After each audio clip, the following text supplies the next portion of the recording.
What's up, you guys? It's Mary. And Amma. Remember to like, Subscribe, share, and comment down below because we have another degenerate man who has murdered his 22-year-old girlfriend. Apparently, she was staying in. Her name was Dazia Johnson. Apparently, she was found murdered and dismembered in 2 suitcases in her apartment. I guess it was a domestic violence apartment or whatever. How he got up there. It's like an agency that houses domestic violence victims. Apparently, and other people. Yeah. Apparently, I guess he had found the apartment or whatever. I have no idea how. Yeah. But he ended up, I guess she was telling somebody in her family that she really wanted to leave this abusive relationship or whatever. So I guess they helped her get into contact with this agency. Yeah. But somehow he got the news of where she was staying or whatever and stuff like that. Because they were arguing out in the hallway, and yes, he said that the only way you get away from me is if when your mom buries you or whatever. Sad. Yeah. I mean, she went through all the steps that she needed to. She got help. They put her in a place. Yeah. You know, I will sue that agency because I don't know how they got how he got where she was. Yeah. Obviously, it's a place that, you know, I mean, it's so annoying. Yeah. Like, obviously, it's a place where people know that this is a place where there are domestic violence victims. Yeah. You know what I'm saying? And it shouldn't be that way. Domestic violence victims should be able to have a haven to go to where their abusers do not find them. Yeah. To do this. Yeah. So it was just so sad because she did what she should have. You know, and it still wasn't enough. She had a restraining order against him, you know, and I just feel so bad. Like, you know, apparently the family member had called to do a wellness check, and when they got there, the boyfriend was there with some man or some other guy, and they would not let them come in. I'm sure the cops had to arrest him. Sometimes these and they found checks. the 2 suitcases. They found the 2 suitcases with her body in it. And I just think that is horrible because he has been arrested. I think so. Because he was there. He was there when they went to do the wellness check on this lady. And I just think it's horrible because it's like, you know, you get in this situation. And my thing is, I don't really, like you always say, I don't fault anybody who was 25 years old and ends up in a bad situation because, you know, clarity is not there. No, you know what I'm saying? It's like you have this naivete about you. Yeah, about the world. People. Yeah. You're optimistic about life. Yeah. You know what I'm saying? And that's fine to be that way. It's a beautiful way to be. You know. And so this happened to her. You know, sometimes that optimism, that belief in people, you know, you think that people will change. Yeah. You give chances. Yeah. But with her, she actually did the right thing. She got a restraining order. She went to this agency. They put her up in a place for domestic violence victims. But I feel like they failed her because it's a place where obviously he found out where she was. There should not be any yelling in the hallway. And nobody comes. There should be cameras. There should have been a security there. They should have already seen what was going on, heard what was going on, and they should have knocked on that door. Or broken it down. Right away. Because it's supposed to be a place, a haven, to protect domestic violence victims. Yeah. And they didn't do their job. They did not do their job. If I was a family, I will sue them. Yeah. I will sue them. They don't need to be taking care of domestic violence victims because obviously they don't know how to do that. And they're doing a horrible job. And so, you know, like, you know, I mean, there are some agencies out there that they open up and so that they can get grant money or something, but they don't go out of their way to do stuff to really protect these victims.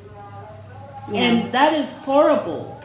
No one should be hearing them in the hallway, him making that threat to her, and some security guard or someone doesn't see it on the camera and right away. The reason why he's doing that all in a place like this is he knows there's no security there.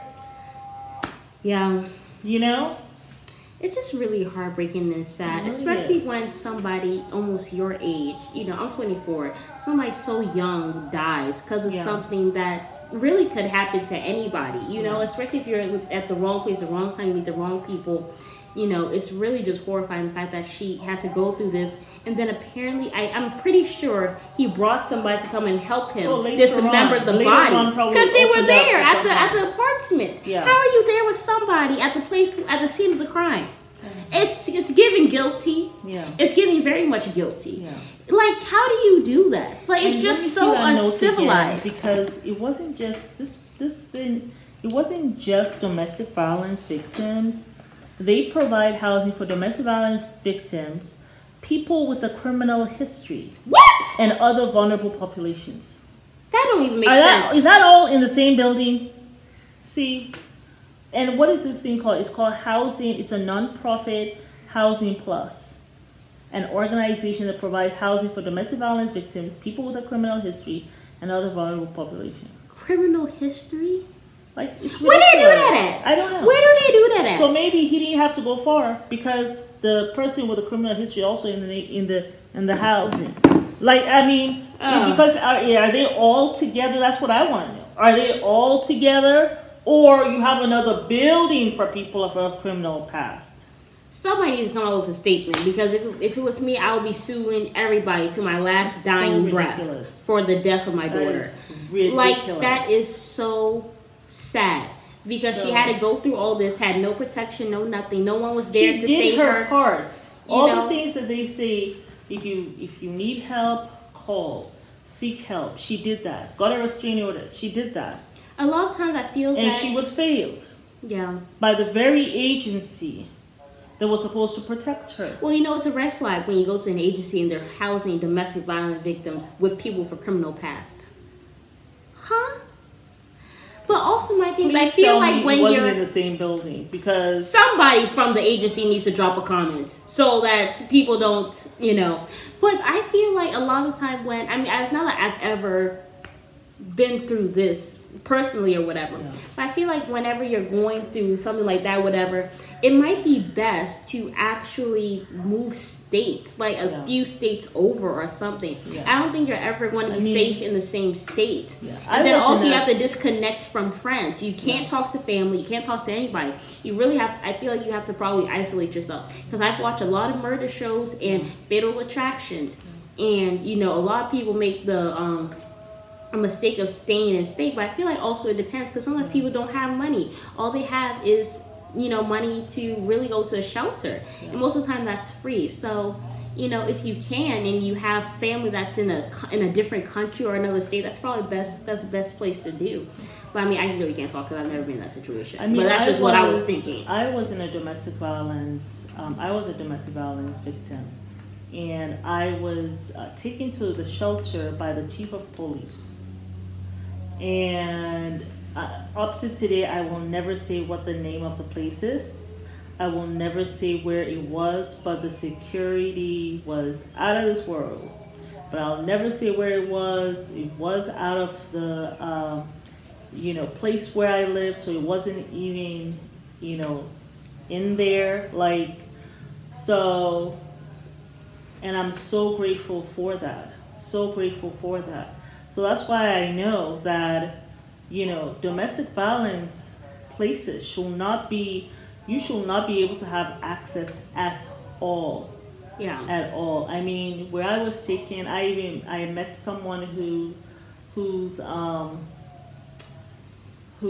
a victim of someone who was one of America's most wanted. Like, these were, I mean, some of these victims were victims of some serious, like some crazy criminals out there, you know, some of the worst of the worst. But it was, the security was top notch. Like, you cannot like have a space like that. And I just wonder, even if you're an agency, right, that houses, okay, let's say you don't house in the same building. But how come it just seems weird for you to be an agency that houses domestic violence victims and people of a criminal past?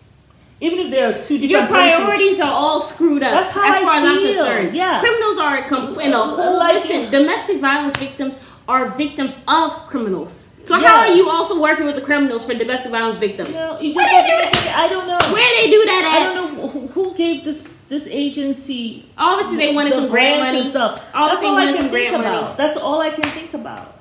If I was in charge of that, there's no way I'll be working with criminals. I want nothing to do with a criminal. If I'm, yeah. You know, and 22 years old, she just had her whole entire life snuffed out of her because of some degenerate man who wanted to control her. And some degenerate organization. Because it just doesn't sound right. I mean, you guys get in the comments. Some serious demon. Get in the comments. I am hoping that what we are thinking is totally not correct. Yeah. Because this don't make no damn sense. Somebody drops down some information because we just heard about this on the news or whatever, and we immediately need to talk about it. That is ridiculous. Yeah.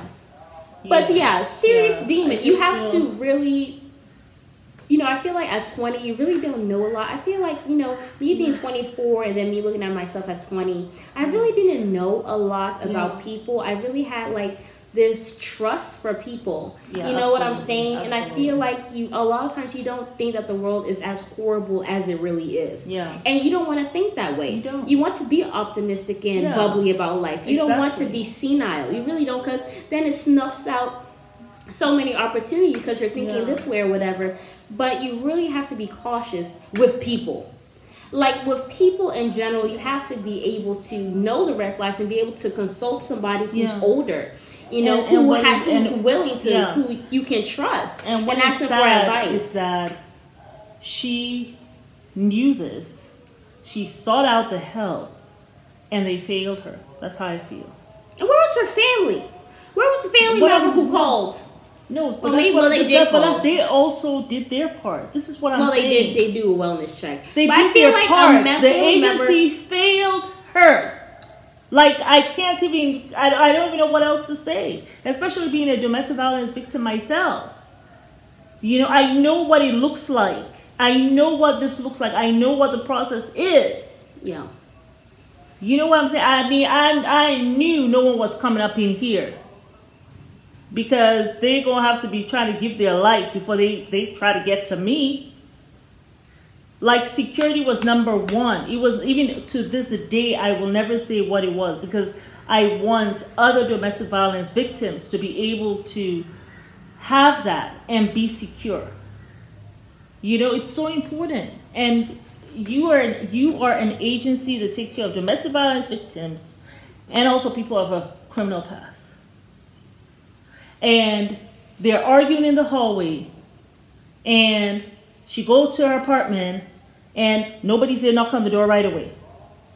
How did he get in the building? Like, I don't understand. You guys, anyone who's in New York, this agency called Housing Plus, please let us know. Well, I'm glad they put the name out there so people know not to ever go with them. Yeah. Y'all just want some serious business. Yeah, because it's just ridiculous. Yeah. But so sorry to the family. Yeah. God bless you and your loved one. She's in Jannah now. She's in heaven. Yeah. Among may God continue to shield her and protect her. Yeah, I mean, she's in heaven now. Such a young soul. Like, we will never know all the things that she could have done. And I'm so sorry to the family. God bless you guys and comfort you. In this sad time. But it's Mary and Amma. You like us to like, subscribe, share, and comment down below. Bye.